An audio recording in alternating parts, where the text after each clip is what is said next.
ជំរាបសួរថ្ងៃនេះយើងមករៀនធ្វើផាត់ឡើងទាំងអស់គ្នាណាបងប្អូនទាំងផាត់ឡើងនឹងទឹកស៊ីយើងធ្វើខ្លួនឯងទាំងអស់ណាអញ្ចឹងជាដំបូងគឺយើងដាំទឹកក្តៅណាបងប្អូនដាំទឹកឲ្យពុះហើយខ្ញុំមានបង់ម្ដេងបន្តិចស្លឹកក្រូចសើចបន្តិចខ្ទឹមសយើងដំដាក់3កំពឹសណាបងប្អូនចាហើយនៅក្នុងទឹកហ្នឹងគឺនាងខ្ញុំ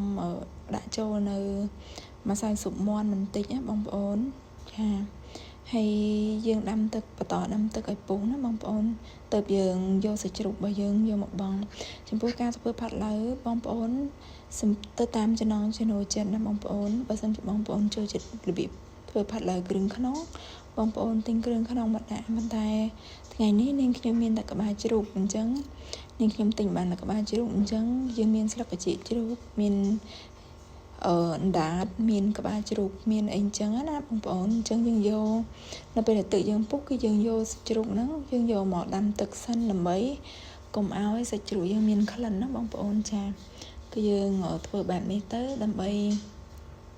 ឲ្យសាច់ជ្រូកយើងហ្នឹងបាត់ក្លិនអញ្ចឹងណាហើយគឺវាមានជាតិឈ្ងុយ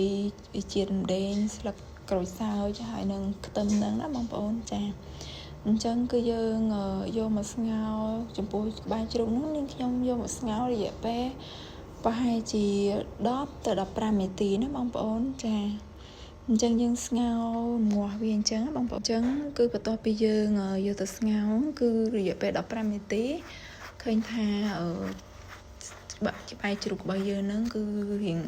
អត់តន់ឆ្អិនខ្លាំងទេមកល្មមដែរបងប្អូនយើងស្រង់វាទុកទៅហើយនាងខ្ញុំអត់បានថតគ្រឿងសម្រាប់ធ្វើផាត់ឡូវទេតែនាងខ្ញុំរៀបរាប់ថ្ងៃនេះយើងដាក់គ្រឿងផាត់ឡូវហ្នឹងគឺជាដំបូងនាងខ្ញុំលីងគ្រឿងផាត់ឡូវរបស់យើងមានដូចជាឈើអែមជាមួយនឹងផ្កាច័ន្ទហើយម្រេចគ្រាប់នាងខ្ញុំដំឲ្យបាយតិចហើយយកលីងមួយគ្នាណាបងប្អូនហើយយើងអាចដាក់គ្រាប់ម្ខាក់សម្រាប់ទៅចេញពណ៌ក្រហមណាបងប្អូនចាអញ្ចឹងយើងលីងវាឲ្យឈ្ងុយហើយនាងខ្ញុំចាក់ជាមួយនឹងស្ករត្នោតរបស់យើងកូរវាឲ្យឡើងជើងក្រងហើយ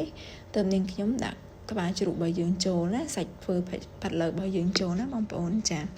អញ្ចឹងខ្ញុំដាក់ហើយគឺយើងកូរត្រឡប់ទៅបន្ទាប់មកទៀតគឺ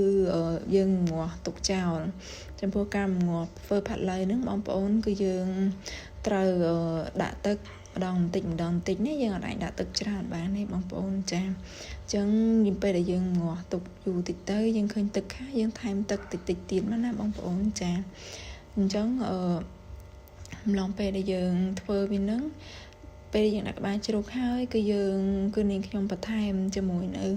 ប៊ីចេងបន្តិចហើយនឹងម្សៅស៊ុបមាន់បន្តិចទៀតណាបងប្អូនចាហើយយើងឧស្សាហ៍ប្រែត្រឡប់ប៉ុន្តែយើងអត់ត្រឡប់វាខ្លាំងទេព្រោះវាអាចបែកសាច់ផាត់ឡូវរបស់យើងអត់ស្អាតណាបងប្អូនចាអញ្ចឹងយើងធ្វើដៃស្រាលមែនតើត្រឡប់តិចអញ្ចឹងណាបងប្អូនអញ្ចឹងចំពោះការធ្វើផាត់ឡូវហ្នឹងគឺងាយស្រួលមែនតើហើយវាឆ្ងាញ់ទីរសជាតិឆ្ងាញ់ហើយពួកយើងធ្វើខ្លួនឯងអញ្ចឹងយើងធ្វើតម្រូវទៅតាមចំណូលចិត្តយើងថែមថយគ្រឿងទៅតាមចំណូលចិត្តរបស់យើងរៀងខ្លួនអញ្ចឹងណាបងប្អូនចាចំពោះផាត់ឡូវរបស់ខ្ញុំគឺខ្ញុំអត់សូវប្រើស្ករច្រើនទេដោយសារខ្ញុំអត់សូវចង់បានរសជាតិផ្អែមណាបងប្អូនចាអញ្ចឹងយើងរំងាស់វាទុកអញ្ចឹងរហូតនេះបងប្អូនអញ្ចឹងផាត់ឡូវរបស់យើងឃើញចេញពណ៌ស្អាតហើយណាបងប្អូនចេញពណ៌រាងក្រហមតិចហ្នឹងណាអញ្ចឹងខ្ញុំងាស់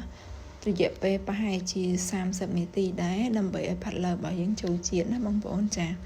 អញ្ចឹងគឺខ្ញុំរំងាស់យើងបើកភ្លើងរឹមតិចហើយដាក់ទឹកតិចចឹងណាបងប្អូនចាអញ្ចឹងបន្តមកគឺផាត់ឡូវរបស់យើងបានឆ្អិនហើយណាបងប្អូនចាបងប្អូនឃើញសាច់ផាត់ឡូវរបស់យើងហ្នឹងគឺមិនផុយពេកហើយក៏អត់ស្វិតពេកដែរណាគឺល្មមឆ្ងាញ់មែនតើបងប្អូនចាអញ្ចឹងបន្ទាប់ពីយើងធ្វើផាត់ឡូវហើយគឺយើងមកធ្វើទឹកសៀងវិញម្ដងណាបងប្អូនចាអញ្ចឹងជាដំបូងគឺយើងមានខ្ទឹមសប្រហែលជា6-7កំពឹសណាបងប្អូនយើងដាក់យ៉ាងច្រើនតិចទឹកឈ្ងុយឆ្ងាញ់ណាអញ្ចឹងយើងយកខ្ទឹមសមកកច្រាំវាឲ្យម៉ត់សិនណាបងប្អូនចាយើងកច្រាំខ្ទឹមសឲ្យម៉ត់សិនអញ្ចឹងទៅយើងទុកវាម្លាយសិនណាបងប្អូនចា ចំពោះការធ្វើទឹកសៀងហ្នឹងគឺអត់មានអីសាំញ៉ាំប្រហែលបងប្អូនចាអញ្ចឹងខ្ទឹមសយើងមកហើយឥឡូវនាងខ្ញុំគេច្រាំសៀងម្ដងណាចំពោះសៀងហ្នឹងគឺនាងខ្ញុំជ្រើសរើសយកនៅសៀងផ្អែមបងប្អូនយើងយកសៀងផ្អែមតែនាងខ្ញុំយកមកខ្ញុំត្រូវលាងសម្អាតពីបិទទឹកសិនណាលាងសម្អាតយើងសម្រោះឲ្យស្រស់ទឹកសិនហើយខ្ញុំយកមកកច្រាំវាតតែម៉ត់ណាបើសិនជាបងប្អូនមានម៉ាស៊ីនកិនក៏បងប្អូនអាចប្រើម៉ាស៊ីនកិនបានដែរពួកយើងប្រើម៉ាស៊ីនកិនគឺវាលឿនវាជួយកាត់បន្ថយរយៈពេលយើងផងអញ្ចឹងណាហើយវាម៉ត់លឿនប៉ុន្តែថ្ងៃនេះខ្ញុំអត់បានប្រើម៉ាស៊ីនកិនទេព្រោះខ្ញុំកច្រាំដៃអញ្ចឹងណាបងប្អូនចាតែយើងកច្រាំដៃក៏អត់មានអីប្រហែលអត់មានអីយូរដែរពីព្រោះសៀងរបស់យើងគឺវាអត់មានរឹងអត់មានអីទេជាប្រភេទមហូបតុនអញ្ចឹងណាយើងកច្រាំលឿននេះបងប្អូនចាអញ្ចឹងគឺយើងបន្តកច្រាំបែបហ្នឹងរហូតដល់សៀងរបស់យើងម៉ត់ស្អាតអញ្ចឹងណាបងប្អូនចាយើងកច្រាំសៀងអញ្ចឹងណាបងប្អូនប៉ុន្តែអត់តន់ម៉ត់ទេបងប្អូនអញ្ចឹងខ្ញុំតកច្រាំបន្តិចទៀតសិនណាបងប្អូនចា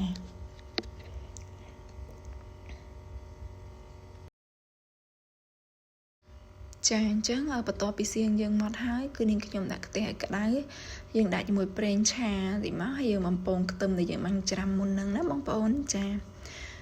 យើងបំពងខ្ទឹមរបស់យើងក៏យើងអត់បើកភ្លើងខ្លាំងណាជៀសវាងការខ្លោចណា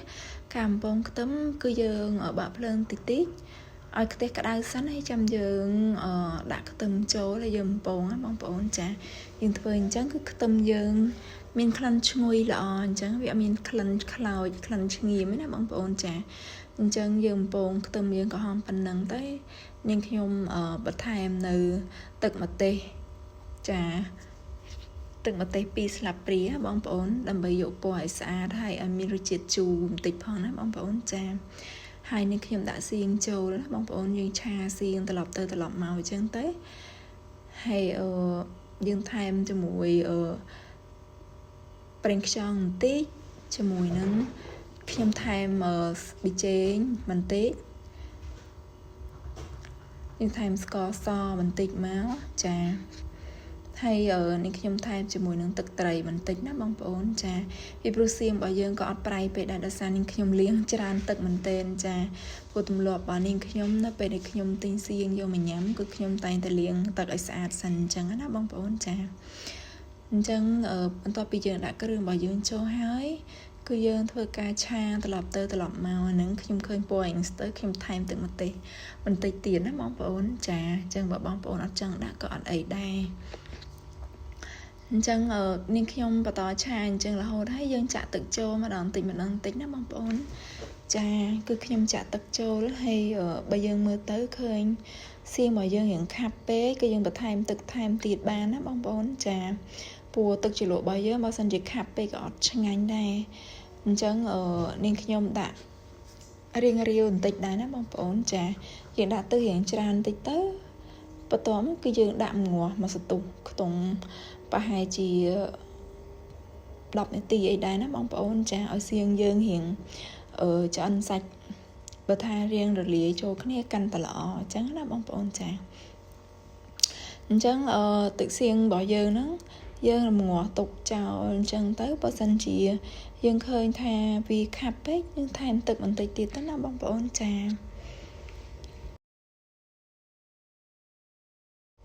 គឺសៀងរបស់យើងនឹងគឺចាប់ផ្ដើមជិតឆ្អិនហើយប៉ុន្តែចុងក្រោយនឹងខ្ញុំបន្ថែមជាមួយនឹងយើងធ្វើទឹកផាត់យើងធ្វើផាត់ឡូវគឺយើងមានទឹកផាត់ឡូវណាបងប្អូនអញ្ចឹងនាងខ្ញុំយកទឹកផាត់ឡូវហ្នឹងមកបន្ថែមនៅលើទឹកសៀងរបស់យើងអញ្ចឹងណាបងប្អូនដើម្បីឲ្យក្លិនទឹកសៀងរបស់យើងឈ្ងុយណាបងប្អូនចាយើងថែមទឹកផាត់ឡូវទៅវាឈ្ងុយឆ្ងាញ់ជាងមុនទៀតណាបងប្អូនចា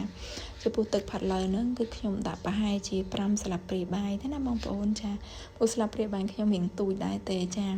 chứខ្ញុំដាក់ប្រហែល5ស្លាបព្រាបាយវាអត់ធ្វើឲ្យទឹកសៀងយើងប្រៃដោយសារ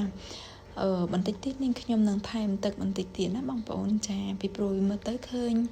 ខាប់ខ្លាំងពេកក៏អត់ឆ្ងាញ់ណាបងប្អូនចាអញ្ចឹងបន្ទាប់ពីខ្ញុំថែមទឹកផាត់ឡូវរួចហើយមើលទៅឃើញថារៀងខាប់ពេកខ្ញុំថែមទឹកបន្តិចទៀតណាបងប្អូនចា អញ្ចឹងខ្ញុំថែមទឹករួចហើយយើងដាំវាឲ្យពុះអញ្ចឹងណាបងប្អូនចា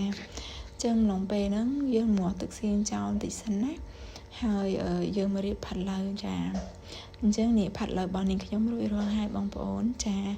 គឺផាត់ឡូវហ្នឹងមានរសជាតិឆ្ងាញ់មែនទែនចាជាមួយនឹងទឹកសៀងយើងធ្វើខ្លួនឯងចាអញ្ចឹងអរគុណច្រើនបងប្អូន